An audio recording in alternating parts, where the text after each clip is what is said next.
La première chose que j'aurais voulu savoir quand j'ai commencé à m'entraîner, c'est de ne pas avoir peur de m'entraîner jusqu'à l'échec musculaire. Au début, je m'arrêtais toujours bien avant pour éviter les blessures, par crainte de me blesser et aussi, on va dire, par inconfort. Parce que quand tu vas vraiment à l'échec musculaire, tu vas vraiment sentir une brûlure, une congestion et ça peut être challengeant, ça peut vraiment te mettre à l'épreuve. Donc au début, j'avais pas le courage d'aller jusqu'à l'échec musculaire. Je m'arrêtais jusqu'à atteindre l'échec technique. Et ça a été, je pense, une grave erreur. Ça a été quelque chose qui a ralenti mes progrès et qui m'ont fait perdre énormément de temps. Surtout que maintenant, on sait très bien que c'est pas le nombre de répétitions qui compte quand on cherche l'hypertrophie musculaire. Ce qui compte réellement, c'est que tu ailles sur 15, 20, 30 répétitions, c'est que tu ailles vraiment jusqu'à ne plus pouvoir réaliser une seule répétition. Et c'est ça qui fait toute la différence. Donc maintenant, pour corriger ça, j'essaie vraiment d'aller à l'échec musculaire au moins sur mes 2-3 dernières séries. Quand je suis au poids du corps, quand je suis avec de la charge, je vais travailler sur des exercices d'isolation. Et je vais éviter par contre d'aller à l'échec sur des exercices polyarticulaires assez complexes comme le squat ou le deadlift. Mais c'est dans des exercices d'isolation ou au poids du corps, j'ai plus peur d'aller à l'échec musculaire et je sais même que ça m'assure d'avoir un entraînement efficace, un entraînement sur lequel j'aurai assez tapé sur le muscle, assez fatigué le muscle pour qu'il réponde ultérieurement en grossissant. Deuxième chose, c'est d'être resté trop dogmatique, de me concentrer seulement sur une seule méthode et de ne pas voir ce que faisaient les autres personnes, les autres contenus. Pour avoir accès à du contenu, c'était beaucoup plus compliqué que maintenant. Donc du coup, je suis restée sur seulement une seule méthode d'entraînement. Et tout ce que disait cette méthode d'entraînement, je l'écoutais à la lettre. Alors au début, c'est très bien, ça te permet d'avoir un cadre. Mais à un moment donné, ce cadre, il devient trop serré et te freine dans ta progression. Essayez d'éviter d'être dogmatique. Regardez les autres méthodes d'entraînement, les autres sports, les autres disciplines, ce qu'elles font. Des fois, ça va être à l'opposé de ce que tu es en train de faire. C'est des philosophies complètement à l'opposé, mais peut-être qui te correspondraient mieux, sur lequel tu progresserais plus vite. Tu travailles sur de la force avec des gammes de reps de 5 répétitions, on t'a dit que c'est toujours comme ça qu'il faut faire pour travailler de la force, et t'entends une fois une personne qui te dit que elle a gagné en force en travaillant avec des gammes de reps très basses, 20-30 répétitions en endurance.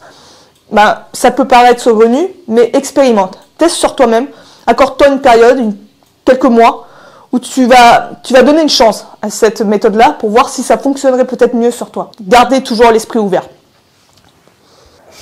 Troisième chose que j'aurais voulu savoir, c'est prendre plus au sérieux le travail du grip.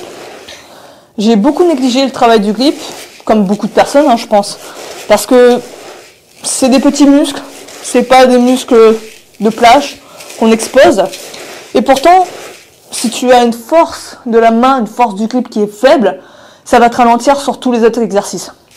Tout ce qui va être traction, tout ce qui va être deadlift, tout ce qui va être des mouvements où tu vas devoir porter le poids à bout de bras va être impacté par la force de ton grip. Combien de fois j'ai dû arrêter ma série, non pas parce que j'avais le dos fatigué, ma série de traction, mais parce que mon grip était trop faible, mes mains lâchaient avant mon dos. Et ça, je peux te dire que c'est hyper frustrant. Quand on veut performer dans de la force, on a tout intérêt à travailler notre grip, à travailler notre poigne pour avoir une main, un avant-bras puissant et endurant. Quatrième conseil que j'aurais voulu connaître aussi, c'est de prendre autant au sérieux la diète que l'entraînement.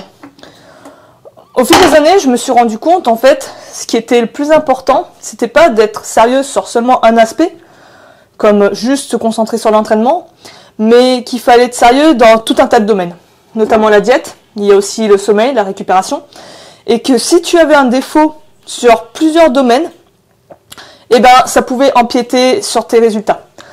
T'as beau t'entraîner comme un fou, si à côté de ça, tu nourris pas suffisamment tes muscles, moi, mon problème, c'était que au niveau calorique, j'avais pas suffisamment de calories, concrètement, tu vas pas construire de la masse musculaire, ou du moins, tu vas mettre plus de temps et ralentir tes progrès, qui permettent la construction musculaire. La diète est importante, la quantité de calories qu'on mange, la quantité de protéines est importante, et ça, il va falloir vraiment le prendre très au sérieux, et c'est comme ça que tu vas pouvoir décupler tes résultats. Tu as également le sommeil, bien sûr, arriver à bien dormir, à bien récupérer, qui est tout autant important. Tu as également la gestion du stress. Tout ça, c'est un cumul.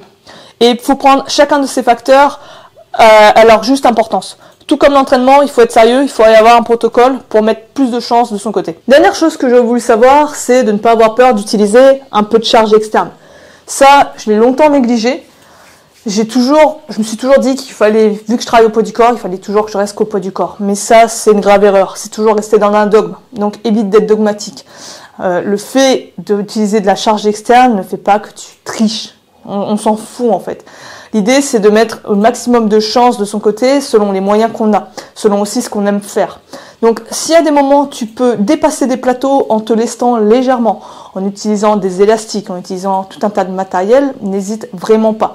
Ça te permettra d'aller plus vite, ça t'évitera aussi de perdre ton temps, d'imaginer tout un tas de régressions. J'espère que cette vidéo t'aura plu. Quels sont les conseils que tu aurais voulu connaître avant de t'entraîner au poids du corps? Partage-les en commentaire, ça sera avec plaisir que je te lirai et que tu vas enrichir également les autres.